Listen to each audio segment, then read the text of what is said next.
नमो नमः। हरे कृष्णा कृष्णा कृष्णा हरे हरे, हरे राम राम राम हरे हरे। ओम अज्ञानतिमिरन्धस्य ज्ञानाञ्जनशलाकया चक्षुरुन्मिलितं येन तस्मै श्रीगुरवे नमः। नमां विष्णुपदाय कृष्णप्रेष्ठाय भूतले श्रीमते भक्तिवेदान्त स्वामिनिति नामिने। नमस्ते सरस्वती देवे गौरवाणी प्रचारणे निर्विशेष शून्यवादी पाश्चात्य देशतारणे।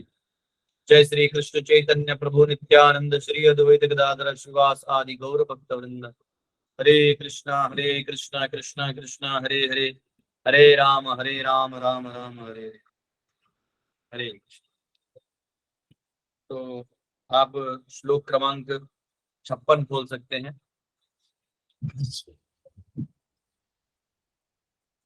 ध्वस्त माया गुणोदर्को निरुद्ध करणाशयः, निवर्तिताखिलाहार आस्ते स्थाणुर इवाचलः। तस्यांतरायुमैवाभू संन्यस्त कर्मणः। He will have to suspend all the actions। अब ये धृतराष्ट्र के बारे में वो क्या क्या उनको करना होगा, ये सारी चीजें नारद मुनि बता रहे हैं। He will have to suspend all the actions of the senses even from the outside, and will have to be impervious to the interactions of the senses which are influenced by the modes of material nature. After renouncing all material duties, he must become immovably established beyond all sources of hindrances on the path। क्योंकि धृतराष्ट्र ने अष्टांग योग का मार्ग अवलंबन किया, तो क्योंकि इस मार्ग में आपको जैसे बताया था, आपको जो है अपने आप को रोकना है। पहली बात तो इधर से जो इंद्रियां हैं, इनके जो सब्जेक्ट्स है या इनके जो भोग करने के चीजें हैं, उनको अपने पास लाने से रोकना है। इसलिए हिमालय चले गए। जैसे हम लोग भगवद गीता में बोलते हैं ना, 262-263 में कहते हैं, ध्यायतो विषयान् पुंसः संगस्तेषु उपजायते, संगात् संजायते काम, कामात् क्रोधो विजायते, क्रोधात् भवति सम्मोहात्, सम्मोहात् स्मृति विभ्रम, स्मृति भ्रंशात् बुद्धिनाशो, बुद्धिनाशात् प्रणश्यति। वैसा कहते हैं ध्यायतो विषयान् पुंसः, कि आप जब किसी विषय का ध्यान करते हैं, यानी आप कुछ देखते हैं तो अपने आप ध्यान होगा। ध्यान होगा तो आपको प्राप्त करने की इच्छा होगी। आपको प्राप्त करने की इच्छा होगी तो स्वाभाविक है आपको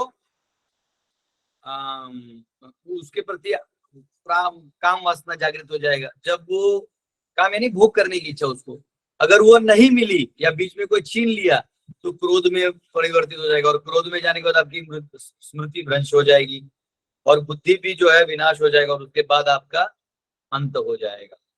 तो यही संसार में होते आ रहा है। आप किसी चीज को पाने की आशा करते हैं, उसके लिए मेहनत करते हैं, और मेहनत भी सच्चे दिल से करते हैं, और बाद में पता चलता है कि जो पाने के लिए मैं आया था वो मिला ही नहीं, और अगर मिला भी तो जो सोच के इसको खोज रहा था वो इसमें है ही नहीं। तो ये दोनों कारण की वजह से या मिले या ना मिले, लेके अनुभव वही आ जाता है। तो इसलिए यहाँ कहा गया कि इंद्रिय विषयों को इंद्रियों से दूर रखना होगा। अच्छा, अब इंद्रिय और इंद्रिय विषय दो हैं। एक है कि बाहर का सब्जेक्ट मैटर जो आपको जगाता है। जैसे आप आम देखते हैं तो खाने की लालसा होती है, तो एक्चुअली वो आम आपका दुश्मन नहीं है। वो जो टंग है और उसके अंदर जो पहले से बैठा हुआ आम का टेस्ट है जो आपके मेमोरी में है, वो आपको फोर्स करता है वहां जाने के लिए। तो इंद्रिय विषय जो है वो है टेस्ट। तो टेस्ट को जिह्वा से अलग करना होगा। अलग करने का मतलब है कि उसको कंट्रोल करना होगा। वो बोलेगा लेकिन आपको ना बोलना है, नो। तो ये कह रहे हैं कि धृतराष्ट्र को अब जहां गए हैं तो पहला सबसे काम अष्टांग योग में ये करना होगा कि नहीं चाहिए, ये नहीं चाहिए, ये काम का है नहीं, हटा दो, इमीडिएटली हटा दो। रहेगा तो मोह बना रहेगा। तो मैंने आज का टॉपिक लिखा ना, लेट गो अटैचमेंट्स, हटाओ, निकालो इनको बाहर। जैसे किसी को संन्यास लेना है या आगे धार्मिक काम करना है तो घर में रह के नहीं कर सकता। हाँ, मैं घर में भी रहूंगा, बच्चों को भी देखूंगा, तो फिर आप अटैचमेंट के साथ भी रहोगे, डिटैचमेंट की बातें भी करोगे, तो वो कर तो सकते हो पर धीरे धीरे उसका परिणाम ज्यादा नहीं होगा। इसलिए जनरली गृहस्थ लोग प्रचार करते हैं तो वो ज्यादा इफेक्ट मार नहीं पाता। क्यों नहीं मार पाता? क्योंकि आप अटैचमेंट के साथ हो और डिटैचमेंट की बात करते हो, संसार से निकल के गोलोक जाने की बात करते हो, तो लोग उसको मतलब हाँ हाँ ठीक है। कई बार कोई ज्ञानी होता है, गृहस्थ होता है, बहुत ज्ञानी होता है, ज्ञान देना चाहता है, तो और बड़े बड़े बातें जब करता है तो उनकी पत्नी ऐसे होते हैं तो आपको लगता है यार मैं कहाँ बैठ गया, है ना? तो वो सही जगह नहीं होता। तो चैतन्य महाप्रभु की, जब अभी मैं मायापुर धाम में आया हूँ, श्री धाम मायापुर की जय। तो मायापुर में जब चैतन्य महाप्रभु यहाँ रहते थे, यहीं पे राइट साइड में उनका घर है, तो चैतन्य महाप्रभु निमाई के रूप में जब छोटे बच्चे के रूप में यहाँ रहते थे तो यहाँ व्याकरण सिखाते थे। और जब उनके पिता का देहांत तो हो गया, जगन्नाथ मिश्रा जी का, तो वो चले गए थे गया पिंडदान करने। तो जब पिंडदान करने गए तो वहां ईश्वरपुरी से मुलाकात हुआ और उन्होंने उनको महामंत्र से दीक्षा दिया, हरे कृष्णा कृष्णा कृष्णा हरे हरे, हरे राम राम राम हरे हरे। तो उनको दीक्षा दिया, और जब उनको दीक्षा दिया तो वो नाचते गाने लगे, उनको कृष्ण प्रेम जो है उदय हो गया। ये है हरिनाम की शक्ति है। जो आपके हृदय में भगवान के प्रति प्रेम है वो उदय हो जाता है केवल नाम मात्र से। अगर गुरु से आपको मंत्र मिले और वो आप नाम लेते हैं तो आपका हृदय से वो फलोन्मुख हो जाता है। तो उन्होंने क्या किया, जो यहाँ आए तो उनके जो व्याकरण पढ़ने वाले जो शिष्य थे उनको अब व्याकरण से उन्होंने कृष्ण का व्याकरण सिखाना चालू कर दिया। इसलिए आप जाएंगे तो एक पाणिनि का व्याकरण है जो 12 साल में पढ़ाया जाता है, और एक हरिनाम व्याकरण है, हरिनामामृत व्याकरण ऐसे करके बोलते हैं, कि सब कुछ हरिनाम से जोड़ दिया है, तो वो भी एक व्याकरण है। तो इन्होंने सब कुछ कृष्ण से कैसे जोड़ दिया, सारे व्याकरण के नियमों को कृष्ण से जोड़ दिया। तो ये सब देखते हुए गोपी भाव बताते थे कि कैसे ये उच्चतम भाव है और आपको भक्ति करना चाहिए। तो उनके लोग उनका मजाक उड़ाने लगे, बोले गृहस्थ भक्त है और ये ऐसे ऐसा कर रहा है, सब बकवास है। तो उसको उनको कोई सुनता नहीं था। तब उन्होंने सोचा कि अगर मुझे जगत का कल्याण करना है और सबको अगर ये कृष्ण प्रेम देना है तो मुझे संन्यास लेना पड़ेगा। तब उन्होंने यहाँ से निकल के कटवा करके जगह है आगे, वहां उन्होंने संन्यास लिया। वहां उनका केस जो है उसका समाधि है चैतन्य महाप्रभु, और उसके साइड में दास गदाधर का भी समाधि है। वो तो चैतन्य महाप्रभु के डिसाइपल थे दास गदाधर उनका वहां समाधि है। तो पॉइंट ये है कि मतलब प्रचार करना है या आध्यात्मिकता को करना है तो आपको अटैचमेंट्स को छोड़ के ही जाना पड़ेगा। आप ऐसा नहीं बोल सकते कि हमने रख लिया। तो उदाहरण आता है ना, एक बार एक शादी बारात जा रहा था पहले के जमाने का, तो नदी पार करना था, तो फिर पुल तो होते नहीं थे, नदी पानी नाव वाला पार करता था। रात में लोग बाराती बैठे, सब लोग, अंधेरा था, सो गए, पानी का आवाज आ रहा था ठपक ठपक ठपक। लेकिन सुबह उठ के देखा तो सब वहीं के वहीं है जहाँ बैठे थे। तो नाव वाले को बोला, नाव वाले क्या बोला, क्या वो पता नहीं चला। तो पीछे देखा तो वो जो एंकर है यानी जो खुट्टा गाड़ते हैं जिससे नाव को बांध के रखते हैं वो खोलना भूल गए। तो ये अटैचमेंट ऐसा है, आप अटैचमेंट खुट्टा लगा दिए और कितना भी हिलाएंगे तो वो एक लेवल बाद आगे नहीं जाएगा, फीलिंग आएगा कि हम जा रहे हैं, आएगा नहीं। तो इसका मतलब ये नहीं कि आपको जंगल भाग जाना है। हाँ, आप उधर ही रह के भी डिटैच वैसे रह सकते हैं, यानी आप सेवा भाव से वो कर सकते हैं। तो ये बहुत इंपॉर्टेंट फैक्टर है। यहाँ ये कह रहे हैं कि आप धृतराष्ट्र को ये सारे इंद्रियों से दूर रहते हुए बाहर से और अंदर से जो गुणों का प्रभाव है उससे भी बचना होगा। रजोगुण, सत्वगुण, तमोगुण, ये तीनों आपको कुछ कार्य करने के लिए प्रवृत्त करते हैं, यानी कर्म प्रधानता लाने का प्रयोग आपके अंदर वो आ जाता है। तो इस कर्म प्रधानता को कम करने के लिए आप क्या कर सकते हैं, आप अपने आसक्तियों को छोड़ दें और इन तीन गुणों को ध्यान देते हुए कि गुणों का प्रभाव है उसको नकार दें, उसको छोड़ दें, तब आप आगे बढ़ सकते हैं। ठीक है।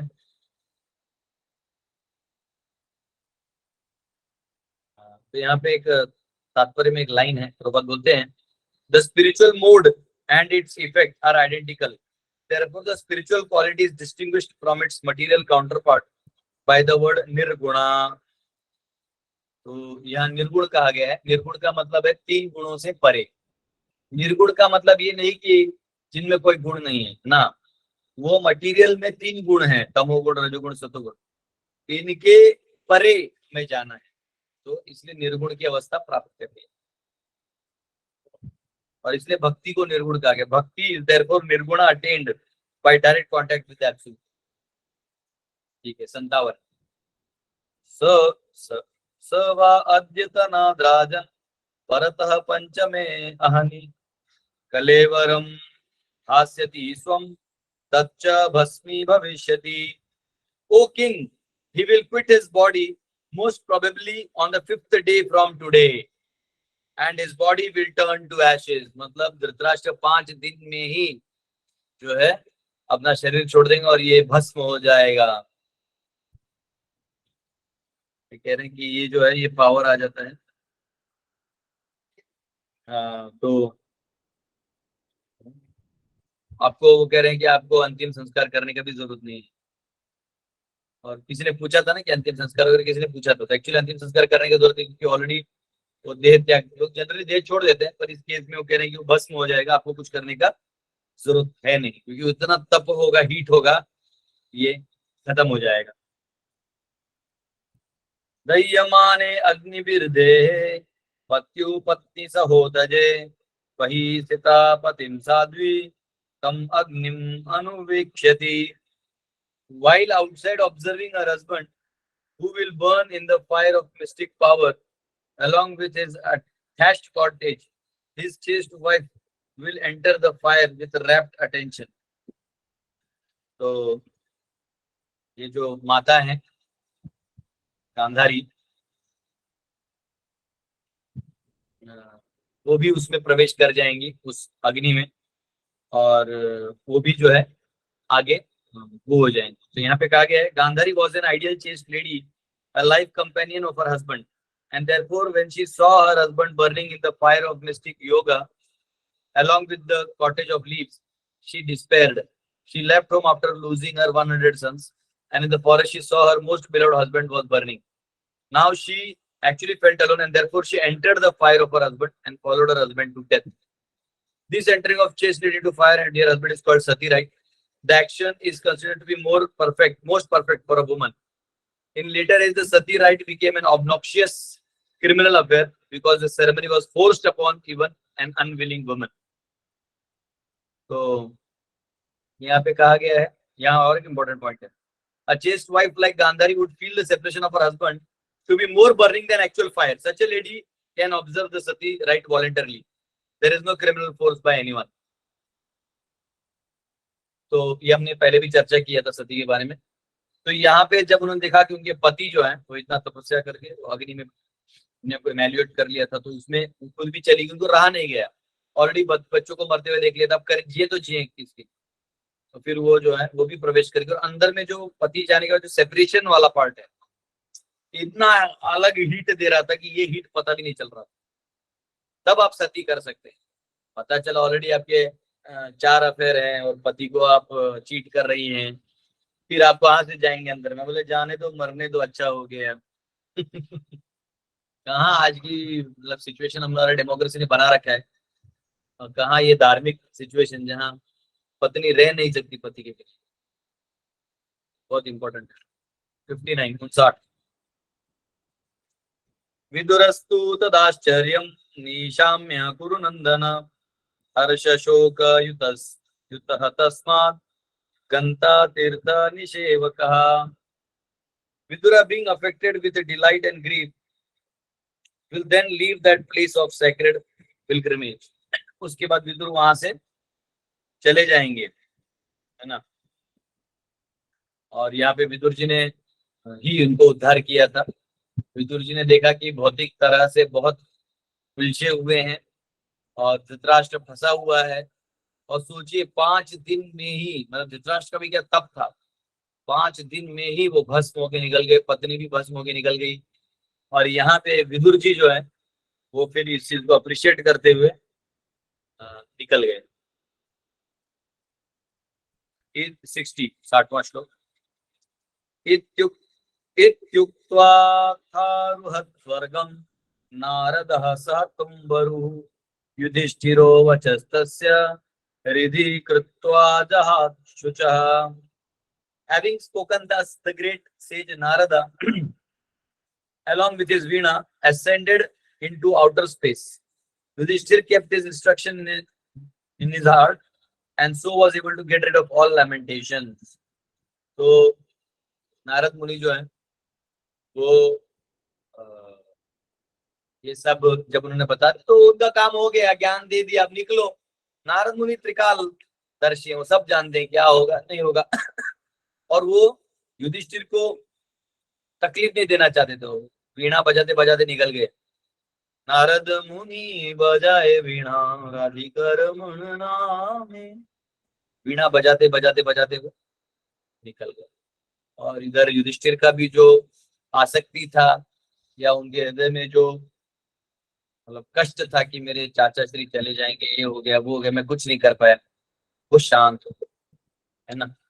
ये बहुत इंपॉर्टेंट है। और धृतराष्ट्र ने क्योंकि एक प्रकार से तपस्या किया था और अब उनको कौन सी मुक्ति मिली ये तो खोजने वाली बात है, पर वो जो है वो एलिवेट हो गए और डिलीवर हो गए और इस बंधन से भी निकल गए जो यहाँ कष्टदायक संसार का चल रहा था, वहां से वो मुक्त हो गए।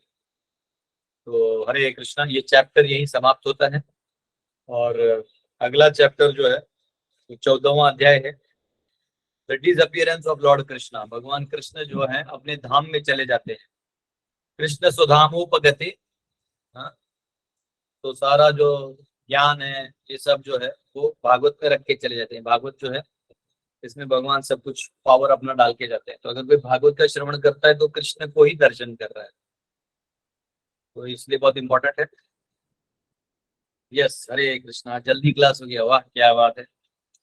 कृष्ण लाल जी, आप कृपया करके भजन सुनाएं, कल मैं आपको मौका नहीं दे पाया। प्रभु जी आज हरे अच्छे लग रहे कृष्णा हैं। प्रभु जी, कोटि यस, हरे कृष्णा। कल आपको दिया था ना सुनने के लिए, शायद आपने कल सुनाया था। नहीं प्रभु जी, परसों, हाँ कल नहीं सुनाया था। बोलिए बोलिए प्रभु जी, आज आप पहले आप भजन प्रभु जी आज्ञा है। जी जी। प्रभु जी यहाँ से छोटा था हमने, हो वन वन ढूंढ रहे रघुराई,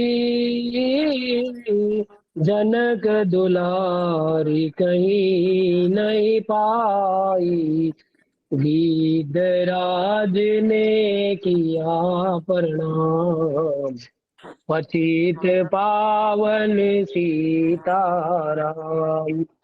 हो चक चक कर फल सबरी लाई, प्रेम सहित खाए रघुराई, ऐसे मीठे नहीं है आम, राम सिया राम जय जय राम।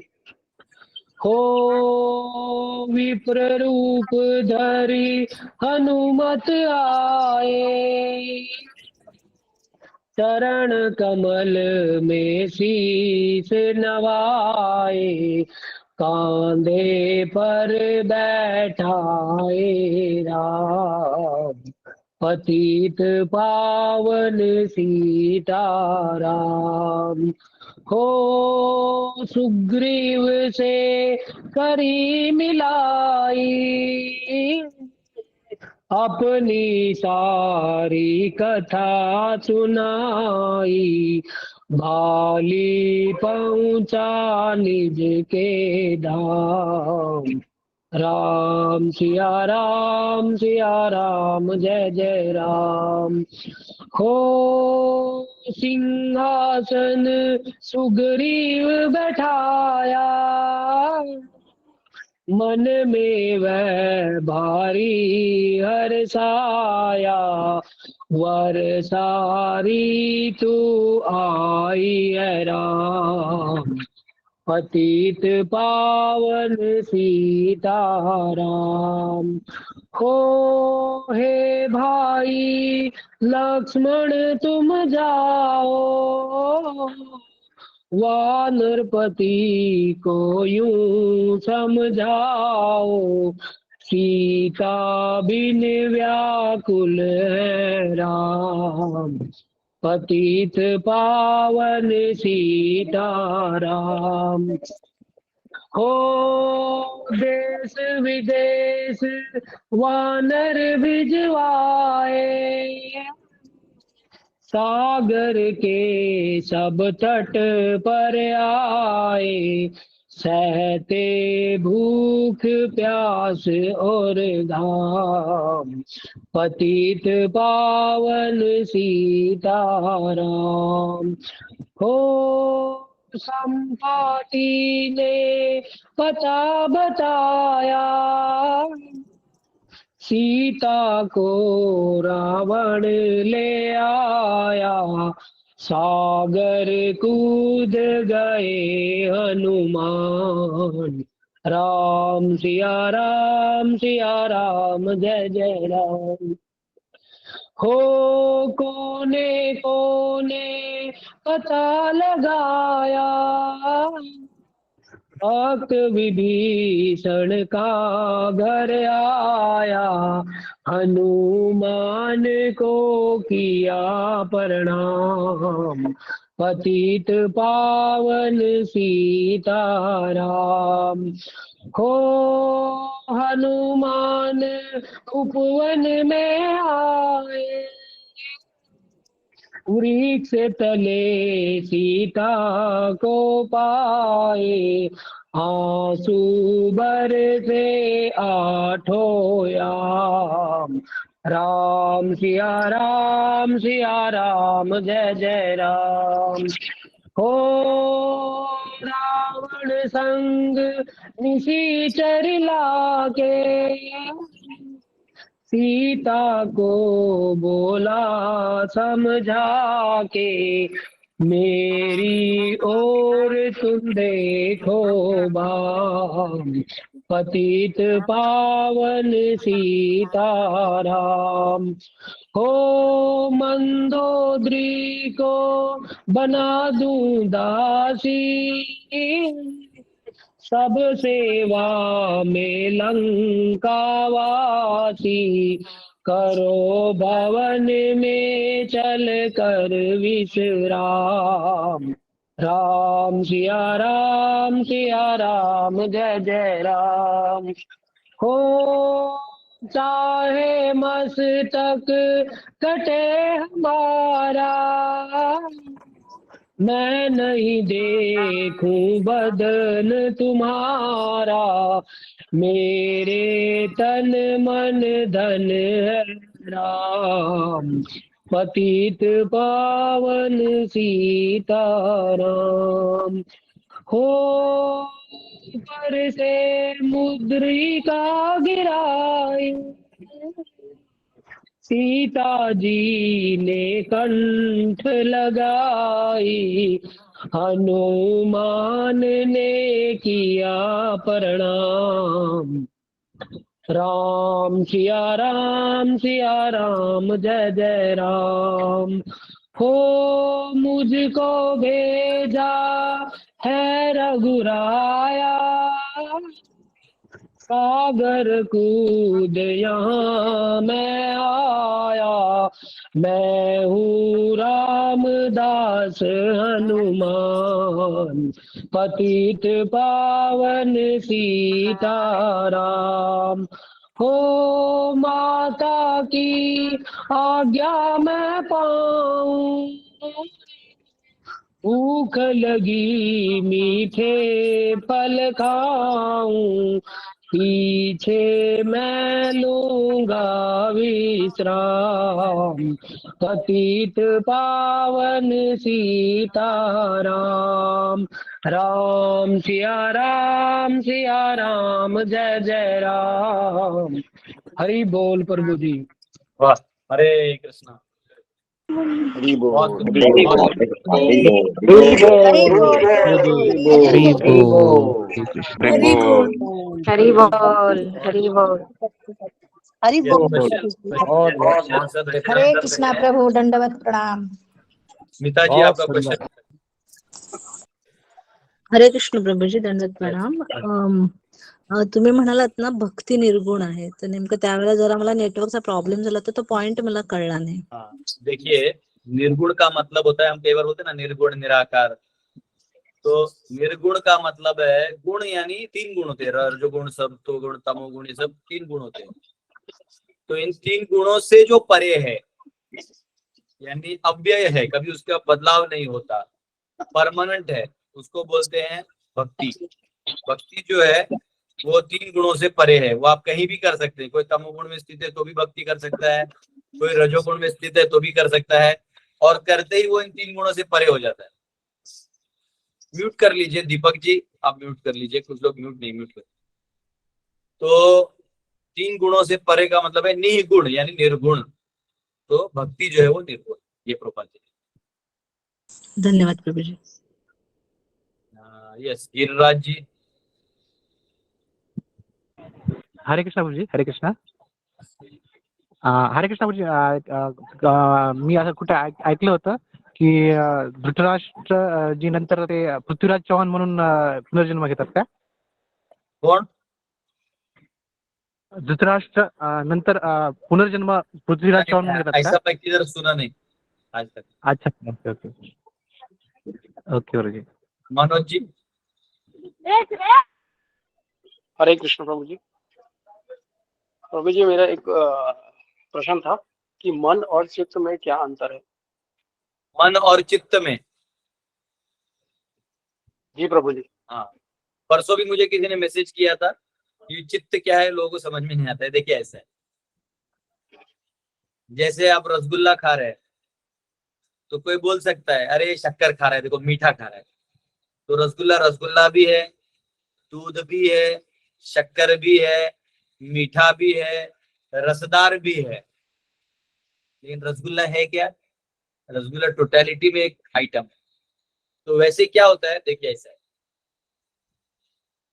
ये जैसे सूर्य है, सूर्य का किरण है, और आपने बीच में एक लाल प्लास्टिक पकड़ लिया, या गॉगल आपने लाल पहन लिया, तो आपको जो लाइट है, जो उजला लाइट है या बल्ब का ट्यूबलाइट का लाइट है, वो लाल दिखाई देगा. है वो व्हाइट, लेकिन दिखाई देगा लाल. तो वो कहां से जा रहा है वो भी इंपॉर्टेंट.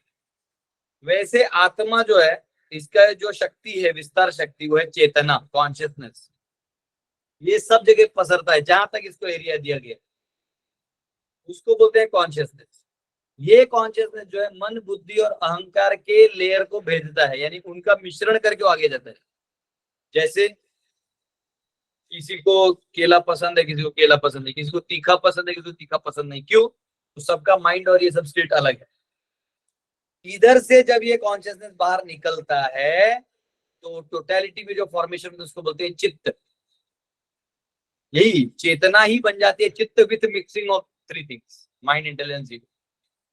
अब ये चित्त जो है, इसके हिसाब से ये इंद्रिय और वो का बाकी निर्णय लेता है, इंद्रियों के साथ क्या करना है. तमोगुणी है तो तमोगुणी निर्णय लेगा. तो इसलिए बोलता है इसका चित्त जो है वो ऐसा है. तो कई बार बोलते बोलते लोग मन को भी चित्त बोल देते हैं, जो बात सही है, क्योंकि मन से ही जो है चेतना निकलती, वो जो एक्टिविटी करता है टोटल मिला के चित्त है. कई बार चित्त को ही चित्त बोलते हैं और मन को मन. तो ये डिपेंड है आप कौन सा स्क्रिप्चर पढ़ रहे हैं. तो जनरली जो उधर से निकला हुआ चीज है उसको चित्त बोलते हैं, और ऐसे डिवाइड करोगे तो मन, बुद्धि, अहंकार तीनों अलग करके आपको पढ़ना होगा. अरे यस. अच्छा पूछिए, आप लोग कुछ बचा है? यस, हमारे सामने एक प्रभु जी है, उनको बोल देते हैं. शरणागति का आपने कल परसों भी बताया. हाँ. शरणागति पर थोड़ा सरेंडर. प्रभु जी शरणागति पे कुछ जानना चाहते हैं. तो शरणागति का मतलब है कायेन वाचा मनसेन्द्रियैर्वा बुद्ध्यात्मना वा प्रकृति स्वभावात् करोमि यद्यत् सकलं परस्मै नारायणाय समर्पयामि. जो भी मैं हूँ, मन, बुद्धि, काया, वाचा, इंद्रिय जो भी हैं, ये सब मैं भगवान नारायण को समर्पित करता हूँ। तो समर्पण का मतलब है पूर्णतया उस व्यक्ति की इच्छा से अपनी इच्छा को एक रूप करना। यानी जब हम कहते हैं भगवान को समर्पित है, बोलते ना ये व्यक्ति भगवान, ये देवाचा माणूस है, मराठी देवाचा माणूस है, भगवान का आदमी है। क्यों बोलते हैं? तो भगवान जो इस सृष्टि में प्रेम और दया करते हैं, वो भी, ये भी वही है, ये भी वही करता है। आप भगवान के दरबार पे चाहिए, आप कुछ मांगिए दे देते, ये भी दे देता है। तो इसलिए भगवान का आदमी है। जैसे घर में कोई कंजूस है तो उसको कोई बोलता नहीं भगवान का आदमी है, लेकिन कोई दानी है तो भगवान का आदमी, दयालु है। हाँ हाँ हाँ। तो क्योंकि वो गुण जो है, भगवान के गुण इसमें मैनिफेस्ट हो रहे हैं। तो इसलिए जो व्यक्ति भगवान की इच्छा को पूरी करने के लिए उनके इच्छाओं के अनुरूप कार्य करने लगता है तो उसको समर्पण कहते हैं। और ये समर्पण गुरु, प्रामाणिक गुरु के माध्यम से आता है। तो गुरु को भी समर्पण आप करेंगे तो भगवान का सेवा आप कर सकते हैं। वो डायरेक्ट वहाँ डायरेक्ट करना रिस्की है, वो होता भी नहीं। और अगर बीच में कोई गारंटी लेने वाला और गाइड करने वाला होना चाहिए, है ना। हर फील्ड में हम काम करते तो एक बंदा होता है जो उसमें फील्ड में पहले से होता है, तो गाइड करता है, वो गुरु है। तो गुरु की सेवा करके उनके माध्यम से भगवान से अपना संबंध स्थापित कर सकते हैं। तो ये बहुत इंपॉर्टेंट है, उसको बोलते हैं समर्पण और शरणागति। ठीक है। दीपाली माता। हरे कृष्ण प्रभु जी, दंडवत प्रणाम। प्रभु जी, मुझे पूछना था कि जो लोग सत्यनारायण की पूजा करते हैं तो वो सत्यनारायण कौन से भगवान विष्णु है? भगवान नारायण के अलग अलग रूप हैं, 24 रूप में, उसमें से एक रूप है सत्य। तो ये जो शंख चक्र गदा पद्म है ना, इनका 4 कॉम्बिनेशन है, शंख चक्र गदा पद्म, फिर शंख चक्र गदा पद्म, फिर ऐसे से अगर आप एक को स्ट्रेट करके 3 को हिलाएंगे तो वो अलग कॉम्बिनेशन, ऐसे करके टोटल 24 बन जाते हैं। हाँ, 4 करेंगे वो 24 हो जाएगा, 4 फैक्टोरियल। तो वो 24 परम्यूटेशन में भगवान की 24 रूप मानते हैं उनके इटर्नल, और उनमें से एक है सत्य। तो इसलिए नारायण हो जाते हैं सत्य नारायण। तो जब घर में शांति इत्यादि चाहिए या घर आप हैं तो भगवान नारायण का घर है, हमारा घर नहीं है, तो हम सत्य नारायण की पूजा करते हैं कि प्रभु आप इस घर में विराजमान होते। वो अलग चीज है कि आजकल लोगों को पता ही नहीं कि सत्यनारायण कौन है, कहाँ गया है, अपना बैठ गए कथा वथा हो गया और यहाँ देख लिए, ताड़ लिए, खाना खा लिए, भाग गए। सत्यनारायण का मतलब है प्रभु ये घर मेरा नहीं है, मैं तो भटकती आत्मा हूँ, आपका है। थैंक यू प्रभु जी, हरे कृष्ण। प्रांजल जी। हाँ प्रभु जी, दंडवत प्रणाम। मुझे आपसे पूछना था। प्रांजल बहुत स्मार्ट है, सबसे पहले हाथ ऊपर किया, मैं उसको मौका देने वाला था लेकिन उसको लगा शायद प्रभु जी नहीं देख रहे, तो हाथ हटा के फिर हाथ ऑन कर। हाँ प्रभु जी, ऐसे ही था। हमारे तो जैसे 400 बच्चे में रोज डील करता हूँ, टेंशन मत लो, बोलो। हाँ, एक मिनट प्रभु जी। हाँ, तो वैसे मुझे आपके गुरुकुल आने का बहुत मन है प्रभु जी, आपसे सीखने का बहुत मन है। खैर, आपका मन है कि चित्त है? चित्त है प्रभु जी, पूर्णता चित्त है, परंतु कुछ ऐसी अभी आपको फुर्सत में बताऊंगा कभी अगर मौका मिला। खैर, एक प्रश्न पूछता हूँ। हाँ प्रभु जी, तो मैं ये पूछ रहा था, जैसे कि हमें साइंस में बोलते हैं कि बारिश जो होती है वो वाटर साइकिल के थ्रू होती है, और हमें भागवतम पुराण में बताएगा कि इसके लिए इंद्रदेव भी रिस्पॉन्सिबल होते हैं। तो ये कैसे, मतलब थोड़ा बताइए इसका हमें, इंद्रदेव कैसे करते हैं सब कुछ? देखिए ऐसा है, कंट्रोलर्स हैं इस दुनिया में, बहुत सारे कंट्रोलर हैं। अल्टीमेट कंट्रोलर कृष्ण है, परम ईश्वरा। हम लोग छोटे मोटे कंट्रोलर हैं। जैसे अब ये जो हमारा स्क्रीन पे प्रोग्राम चल रहा है गूगल मीट में, तो मैं चाहूं मैं क्लिक कर दूं तो मेरे पास भी फ्रीडम है, मैं लॉग आउट कर सकता हूँ, आप भी लॉग आउट कर सकते हैं। हम दोनों लॉग इन है, लेकिन जो होस्ट कर रहा है वही लॉग आउट कर दे तो हम सब एक साथ लॉग आउट हो जाएंगे। तो आप और मैं छोटे कंट्रोलर हुए, वो मेन कंट्रोलर हुआ। अच्छा, वो भी वो ऑन रहे और गूगल वाले ही डिसाइड करे कि अब सिस्टम बंद कर देना है, वो लॉग आउट कर दे। उसके बीच में सरकार है, सरकार बोले नहीं इंडिया में अब गूगल मीट नहीं चलेगा, तो वो गूगल मीट चालू होते भी बंद हो जाएगा। तो क्या होता है कि ऐसे नहीं होता कि ओनली सिंगल पॉइंट कॉन्टेक्ट होता है। इस संसार में जो कंट्रोल है, क्षेत्र है, वो अनेक लोगों का है। तो जो जल है उसका जो फाइनल डिपार्टमेंट है वो इंद्र के पास है, बारिश।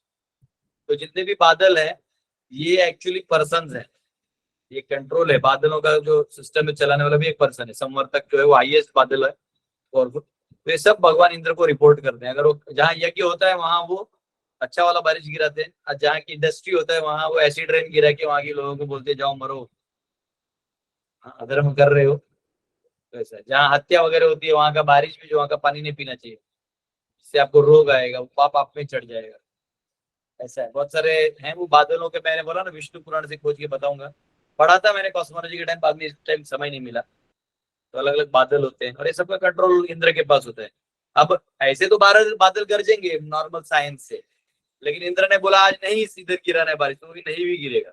सेकंड कंट्रोलर उनके ऊपर भगवान है, वो बोलेंगे अरे गिरा, कौन है इंद्र, तो फिर वो गिर जाएगा। प्रभु जी मतलब जैसे कि अगर हमें इन चीजों को एक्सपीरियंस करना, हमें देखना है कि ये कैसे हो रहा है, मतलब ऐसे नहीं साइंटिफिक रूप में नहीं, मतलब साक्षात देखना, तो फिर इसको तो कैसे जाओ इंद्र के पास जाके बैठो, बोलो प्रभु जी मैं आ गया हूँ थोड़ा नीचे से, है ना। तो जाओ इंद्र को बोलो मेरे को लेके चलो, पुण्य करो, स्वर्ग में जाओगे तो वहां इंद्र मिल जाएगा। इंद्र की साइड में बैठ के देखो क्या क्या है ना। और पता चलो ज्यादा पुण्य कर लिया, तुम ही अप्सरा बन गए तो तुम्हें नचवाएगा वो। तो इंद्र के सामने नाच लेना, थाम तुम बोलना ये नया नर्तकी कौन है, बोलते मैं प्रांजल हूँ। हाँ तो अब कहाँ से आए, बोले भूलोक में मैं लेक्चर सुन रहा था, मुझे बारिश देखनी है। तो बोले आओ अप्सरे देखो, डुडुम डुडुम डुडुम। जी प्रभु। हरे कृष्ण। हरे कृष्ण। ठीक है दीपक जी। हरे कृष्ण प्रभूजी। जी प्रभू। हा प्रभूजी, मागाशी जसं म्हणाला की आपल्या भक्ती करण्यासाठी म्हणजे काय होतं, आसक्ती सोडायला लागते, आसक्ती. माझा प्रश्न असा आहे की ग्रस्त जीवन जगत असताना काय तो म्हणजे ग्रस्त जीवन बघतो आपण तर आपल्याला म्हणजे ग्रस्त जीवन झाल्यानंतर जसं पैसा वगैरे लागतं मग आपण तिथं आसक्त होत जातो, मग त्याच्यातून म्हणजे त्याच्यातून सुट्टी कशी होईल, म्हणजे त्याच्यातून सुटका करतो? सिंपल क्वेश्चन है, प्रभु जी पूछ रहे हैं कि गृहस्थ जीवन है, पैसा भी लगता है, संसार भी है, हम कैसे छूट पाएंगे। तो अच्छा क्वेश्चन है, प्रामाणिक है। तो देखिए ये क्वेश्चन जो है ना ये सबको है, और चाहे आप गरीब हो जाइए, अमीर हो जाइए, बूढ़े हो जाइए, जवान हो जाइए, जो हमारी अंदर की टेंडेंसी है भोग करने की, उस पे काम करना है, उसके लिए हरिनाम है। वो तब खत्म होगी जब हम भगवान की सेवा में टोटली लग जाएंगे। सो टोटली यानी हमारा जो इधर का भी अस्तित्व है वो भी भगवान की सेवा में लगा दिया, समझा। तब आपको वो पूर्णता का अनुभव होगा, अन्यथा आपको पूर्णता का अनुभव नहीं होगा। तो वो धीरे ग्रेजुअल प्रोसेस है, धीरे धीरे वर्णाश्रम का नियम पालन करिए, धीरे धीरे समर्पण करिए, श्रवण करते रहिए। भागवत का जो अनेक भक्ता हैं, भक्त और बोलने वाले वक्ता लोग हैं, इनसे सुनिए और नाम कीर्तन करिए, भजन करिए। धीरे धीरे धीरे आपका जो चित्त है वो शुद्ध होते रहेगा, आपका मन भी जो है शुद्ध हो जाएगा, और जो ओरिजिनल चेतना है वो मैनिफेस्ट हो जाएगी। जो स्वाभाविक की ज्ञान बल क्रिया, जो स्वाभाविक प्रेम है आपका भगवान के प्रति, वो स्फुरित हो जाएगा। जैसे कोयला है ना, तो कोयले के ऊपर राख होता है, तो उसको हम लोग ऐसा हवा मारते हैं, तो फिर वो सब कोयला का जो वो हट जाता है और करके फायर बाहर आता है। जैसे हमारा अंदर ऑलरेडी भगवान के लिए प्रेम है, लेकिन वो ऐसा दबा हुआ है सब, तो सब हट जाते हैं तो आप बाहर आए। तब तक करते रहिए साधना, है ना, नवविधा भक्ति का पालन करते रहिए। हरे कृष्ण। हाँ रामेश्वर जी कह रहे हैं कि अपने यथाशक्ति अनुसार दान धर्म करते रहिए, तो आपका जो है आसक्ति कम होते रहेगा। वो दान लेने के लिए मैं बैठा हूँ, हम मुझे दे सकते हैं। अभी जन्माष्टमी बहुत पड़ रहा है, तो आपका आसक्ति कम करना है तो मैं हूँ। आई से बैंक बैलेंस अगर जीरो करके देख सकते हैं। जैसे प्रांजल को स्वर्ग जाना है तो अपना बैंक बैलेंस जीरो कर दे, तो और पापा का भी कर दे, तो लगता है पापा इसको स्वर्ग ही भेज देंगे। मैं मजाक करता हूँ, आप लोग को बुरा तो नहीं लगता ना, मैं क्लास में ऐसे मजाक करता हूँ, मेरा किसी को दोस्ती दुश्मनी ऐसा करना नहीं। प्रभू मजा येते ना प्रभू, मजा येते। ऐसे प्रभु जी स्वर्ग का कोई मोह है? हम मुंबई के लोग हैं ना, हम मुंबई के लोगों को थोड़ा सा ना जोक नहीं मारा ना तो खाना भी नहीं जाता, तो इसलिए क्या थोड़ा हल्के में लेने का, दिल पे मत ले यार वाला स्टाइल है। यस राजीव, राजीव जी।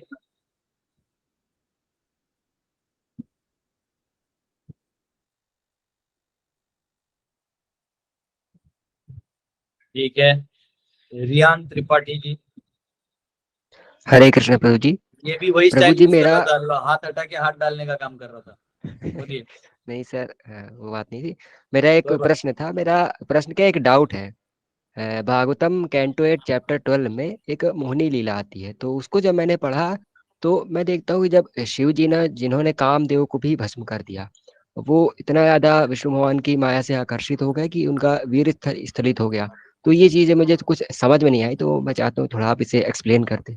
आपको कौन सा क्वेश्चन है वो ठीक से एक एक करके पूछे। वो क्या पढ़ा वो नहीं, क्वेश्चन है कौन सा स्टोरी पढ़ के आपको क्या खोपड़ी में चला गया वो बताइए, मतलब ज्यादा नहीं, एक दो लाइन। हाँ, बस इतना पूछना है कि शिव जी जिन्होंने कामदेव को भस्म कर दिया वो इतना ठीक है, ज्यादा वो मोहिनी मोहिनी रूप से मूर्ति को देख आकर्षित के, कैसे हो गए? मोहिनी मूर्ति को देख के उनको उनके पीछे पीछे भागने लगी यही ना, और उनका वीर्य नष्ट हुआ, वो बाद में सोना बन गई जी यही जी ना। जी जी। तो देखिए भगवान शिव जो है वो एक्चुअली वो विष्णु के ही भक्त हैं, संकर्षण के, ठीक है, विष्णु के ही भक्त हैं, और वो उनके ही विस्तार भी हैं। तो एक अलग साइंस है, वो कभी हमने पहले बहुत सारे लेक्चर में बता दिया, और उनका जब सेक्शन आएगा तो और भी बताएंगे। तो जब मोहिनी मूर्ति अक्सर जो भगवान, देखो नॉर्मल हम किसी नॉर्मल कोई काली लड़की भी रहेगी ना जिसका हाथ पांव नाक ठीक नहीं है, मतलब जो एकदम मतलब दिखने में भी ठीक नहीं है, लेकिन वो भी अगर बाल कंघी करके थोड़ी अपनी अदाओं को ऐसा कर देना तो आदमी दिन भर सोचता है, दिन भर उसको नींद नहीं आता है, बोले अरे कैसी अच्छी थी। उसमें कोई सुंदर स्त्री कर दे तब तो फिर पगला जाता है आदमी, दिन भर उधर ही सोचता है, सारा पैसा कब लुटा दूं क्या कर दूं इसमें सोचता है। और उसमें कोई अप्सरा मिल जाए तो खत्म ही, मतलब वो तो नीचे उतरेगा ही नहीं। हाँ, गिड़गिड़ाएगा, अरे छोड़ दो मैं तुम्हारे पास ही रहता हूँ, तुम्हारे पाँव दबा देता हूँ, ये रहता हूँ। तो सोचो जब स्वयं भगवान विष्णु स्त्री का रूप ले लेंगे, ये तो माया है, जब भगवान स्वयं स्त्री का रूप ले लेंगे तो आप सोचो क्या आप झेल पाओगे। महाराष्ट्र में एक जगह है जखिनवाड़ी करके कराड़ में, वहां मोहिनी मूर्ति का मंदिर है, उसको लोकली मड़ाई देवी बोलते हैं, मड़ाई देवी, वही वो लीला हुआ था ऐसा बोलते हैं। तो मैं उस मंदिर में रहा हूँ। हाँ, आप उस डीटी को भी देख लीजिएगा ना तो इतने ब्यूटीफुल है। नॉर्मल जो हमारे डीटी होते हैं ना वाला होते ग्रेसफुल, ये वो मोहिनी मूर्ति का डीटी भी जो उन्होंने बनाया है वो आज भी वैसा ही है जो पहले से था। बोलते हैं इनको कुछ नहीं करना पड़ता, इनका रेगुलर साल में एक बार सेवा होता है। तो इस बार मैंने 2010 में उधर कोजागिरी पूर्णिमा मनाई थी, दशहरा में उन लोग का होता है लेकिन कोजागिरी, तो उन्होंने अभी सर वो लोग बुला रहे हैं कि कोजागिरी में हम लोग बड़ा करेंगे प्रोग्राम, शायद मैं भी जाऊंगा तो सोच सकता आपको लाइव दिखा दूं। तो मोहिनी मूर्ति को देख के अरे ये असुर लोगों ने अपने हाथ का अमृत का मटका उनके हाथ में दे दिया, ये आप ले लीजिए, आप पिए, आप पिलाइए। असुरों को इतना विश्वास हो गया कि ये ईमानदारी से पिलाएगी, वो अलग चीज है कि दुनिया इसी में फंसी हुई है। तो यहाँ पे जो शिवजी हैं वो भी देख के मोहित हो गए, तो क्या दिक्कत है, मोहित हो गए, ये प्रेम है, that is power of Vishnu कि इतने स्पेशल उन्होंने रूप दिखा दिया। उसमें को आश्चर्य होने वाली क्या बात। कामदेव की जो माया है वो दुनिया के नीचे वाली है, 3 गुणों वाली है, तो 3 गुणों से परे जो दिव्य रूप है इसको देख के तो होंगे इस शिव जी आकर्षित। जी, यानी कि शिव जी भी माया से नहीं बच पाए हैं। ये माया नहीं है ना, ये भक्ति है, ये स्वयं भगवान है। अच्छा, नीचे से नीचे आकर्षित नहीं हुए ना, वो ऊपर आकर्षित हुए ना। ओके। हाँ, वो दिव्य काम चल रहा है, वो हमारी खोपड़ी के बाहर है, वो जो कनेक्शन है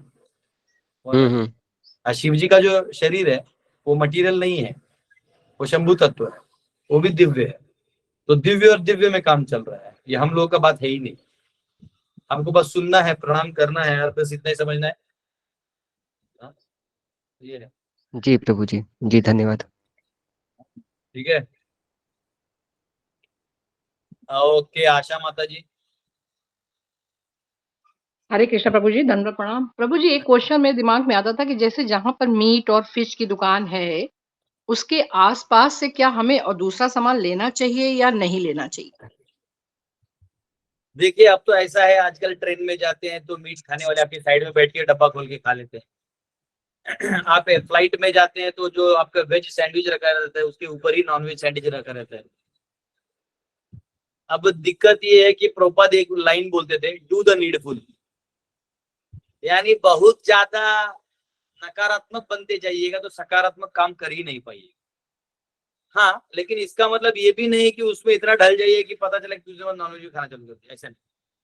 आपको अलर्ट भी होना है और प्रैक्टिकल भी रहना है, आपको अपने गोल्स भी अचीव करने हैं, और प्रैक्टिकल प्रॉब्लम्स को जब तक सिस्टम सुधर नहीं जाता आपको तब तक एडजस्ट करना है। प्रभुपाद खुद ही जो अमेरिका गए थे तो अग्रवाल, सैली अग्रवाल के घर पे गए थे, तो उनका उबला हुआ आलू उनके नॉनवेज के ऊपर रहता था। क्या करेंगे, नॉनवेज नीचे, ऊपर में प्रभुपाद अपना आलू उबाल के जीरा फ्राई लगा के खाते थे। क्या करेंगे, जब रजोगुण और तमोगुण की दुनिया में गए हैं ये सब होगा। वैसा क्या करेंगे ये?